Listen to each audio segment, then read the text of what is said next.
Juvenito TV Official. Saan po na natin, Birador? Saan ang destinasyon natin? At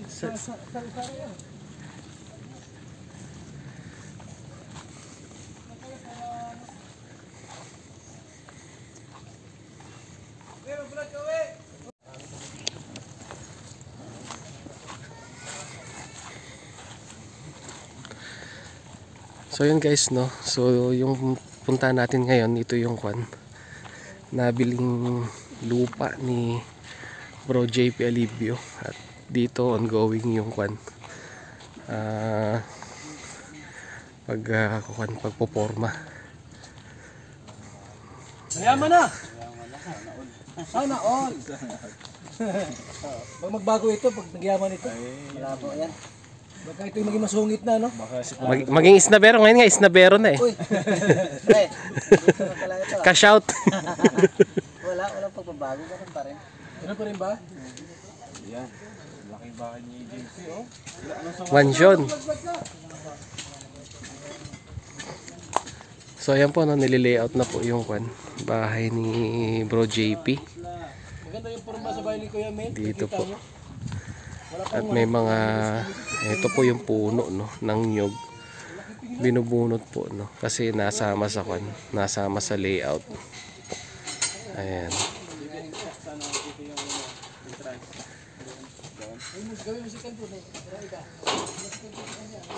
Ayan si Kalinga Pawe, oh. Anong bahay nga walang gastos? Ano? Bahay ng gagamba. Eh, may gastos pa rin yun kasi kung yun, nasa posporo yun, bibili ka ng posporo. Dito. Okay. Diba? So, kasi sa bagay. May punto nga naman. Bahay gagamba.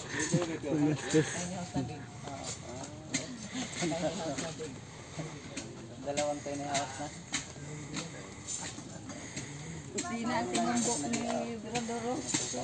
Kusina agad, sinilip agad yung ulam. Bihira si Birador, no? Ayan pa mga kalingap na si Birador.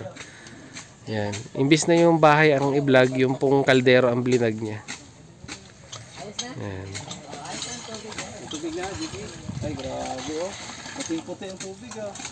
Maganda ang buhangin ilalim nito. Pwedeng pang-inom na siya. Pwede mainom. Golden nga daw, golden. Siguro hindi nila natumbok yung pinaka...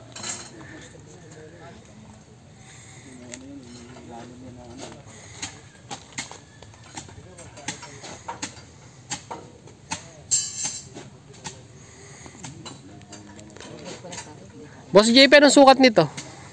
Ano lang yan? Size. Yung patayuan, size. Tapos haba, 750. Malaki na rin. Ano masabi mo, sir? Ay, maganda ko yan. Sana all talaga. Alam kong na-inspired. Oo, lalo ko na-inspired. Bibili na ako ng ano. Bukas bibili na siya. Talaga. Mangutang na. Kurbata na yan. Bilinaryo na yan. Advisor, no? Oo nga, sir. Grabe. Talagang mapapasana all ka na lang. Diba? Ganda ng... Dahil sa kalingap. Dahil sa kalingap. Nagkabahay. Ayan po. Ginagawa na yung unang araw. Ano pakiramdam sa meron nang gumagawa sa bahay nyo? Masaya po yan. Pero masaya sa umpisa, lalo na pag okay na. Matapos, ano? Ayun ang masaya sa ribong cutting. Ano, Mr. J? Shout out, oh. Excited. Wala ka pang bahay. Wala pa rin jowa. May lupa na ako. Nasaan ang lupa mo, Jay? Doon sa Alawihaw. Alawihaw. Talagang jowa na lang kailangan. Oo, jowa na lang.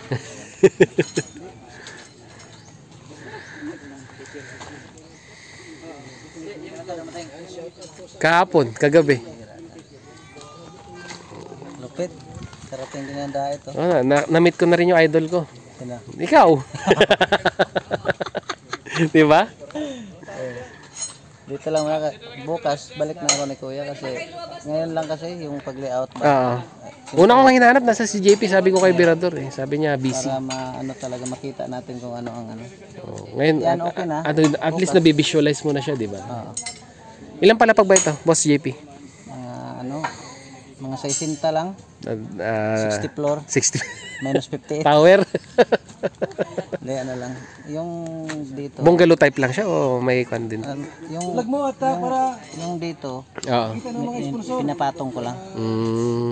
Ganun. Pero okay na yan, di ba? At least yung talagang sabi ni Kuya Bal, di ba? Na matulungan yung mga kalinga partners natin na kwan din, wala pang pabahay. Talagang naisasakatuparan, di ba? Yun yung maganda dun sa kwan niya. Bagong project ni Kuya Bal. Dito talaga, sulit talaga. Oo. Kaya ano masasabi mo kay Kuya Bal, JP? Ay, grabe. Number 1. Pasalamat talaga dahil Di ba? pinangarap ko lang to eh. Pero tinupad niya. Oo, di ba? Kalingap lang nakakagawa niya, di ba? Wag lang kayong mangarap lang ng mangarap kasi hindi mo alam na pagdating pala ng araw may taong magtupad sa pangarap mo. Di ba? Saka siyempre, God's kay first. Papa God. Oo, correct. So, yun mga kalinga at kabagis. Nakita naman natin yung napakagandang mensahe ni Sir JP. Lulululululu. Ayun, narinig po natin yung napakagandang mensahe ni Sir JP regarding nga po sa siya po ang sabihin na nating living testament sa programa po ni Kuya Bal na hindi lang yung mga hindi lang yung mga kababayan natin na nangangailangan ng pabahay ang natutulungan niya. Bagkos, syempre po yung mga kalinga partners natin na katulad po nila Bro JP na wala pa pong pabahay ay ito po nakikita na po natin. Nakikita po natin talaga yung outcome ng programa po ni Kuya Bal Santos Matubang, no? Ayan, si Bro Gab. Gab, bro, ano masasabi mo sa bakwan? Ganda bro. Yayamaning mansion ni Boss JP. Ganda talaga. Diba? Tapos medyo malaki. So, anong plano mo bukas? Bibili ka na rin?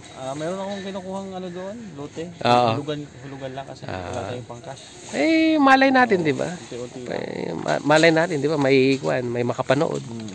May butihing magandang puso na Magkapit-bahay kami ni Joey. Hulugan lang talaga kaya namin. Nakabalik ko lang din ng diet. 'di ba? Alam mo naman, pag outside diet ka, wala kang views. Bakit nga pala ang tagal mong nakabalik ng diet? Nag-focus din ako doon sa... Nag-charity ka rin? Puro akong charity. Pero ang nakakalungkot na Oo, yun nga lang talaga medyo iba talaga sa diet. di ba? Yun po yung nakakalungkot na reality na. Pero syempre, proud At least, 3-9 ni Boss Gab na mag-charity naman sa lugar nila. Ako rin. Pero yun, yan, si Sir J, Mr. J, ganun din. Napanood din natin, nag-try din siya. Sila Boss Joey. Ayan, sila yung mga living testament na talagang umuwi sila sa probinsya nila para sa katuparan yung programa ng Kalingap. Pero unfortunately, real talk lang, talagang yung views po talaga nasa diet. Dito yung swerte natin. Kaya nga, doon nakilala, kaya... Tanong mo pa kay Chairman, Barako. Ayan, Chairman. Bakit? Ano yun? Ano pong masasabi ninyo sa bahay ni Boss JP? Vlog ka dyan, habang hinukay mo yan. Asawa mo, Ba't mag-vlog yan dyan? Ayaw nga gawin taga-camera, kuya. Masabi ko lang dito, keep up the good work. Thank you. Yun, yung mensahe ni Kwan. Pagbarako ka mga simplihang, lang yun, simplihang. Ako, di mo ako tanongin. Tanungin mo. Ayan, siya naman po. Ano naman po masasabi ninyo, Mr. J? Ang masasabi ko, keep it up. Keep it up. Napaka-kwan. Kaya kay Boss Joey naman. Keep up the good work. Keep up the good work. Yun, ang gaganda po ng mga mensahe nila na nakaka-inspire po talaga. Talagang kahit sino pong makakapanood ay talagang may inspire po yung napakaganda mga simpleng mensahe lang nila Sir Nathan, nila Sir Joey at ni ngayon pa. Meron pa daw po additional. Pray hard, it's work. Yo, di ba? Pray hard, it's work. Di ba? Ang ganda po ng mensahe, mga kalingap at kabagis na. Ito yan. Alito ba ng bahay na ginawa nyo? So yun yan po yung update sa bahay ni Boss JP. Ayan. Natapos na yung layout. So magkakaalaman na yung paghuhukay kung saan lalagay yung mga poste, yung partition ng mga hollow blocks. Malit lang pero maganda po Maganda yung desirable na sukat ng bahay, para po masimulan ng isang napakapayak at simpleng pamumuhay dito po sa probinsya. Sir, saan ang lupa mo?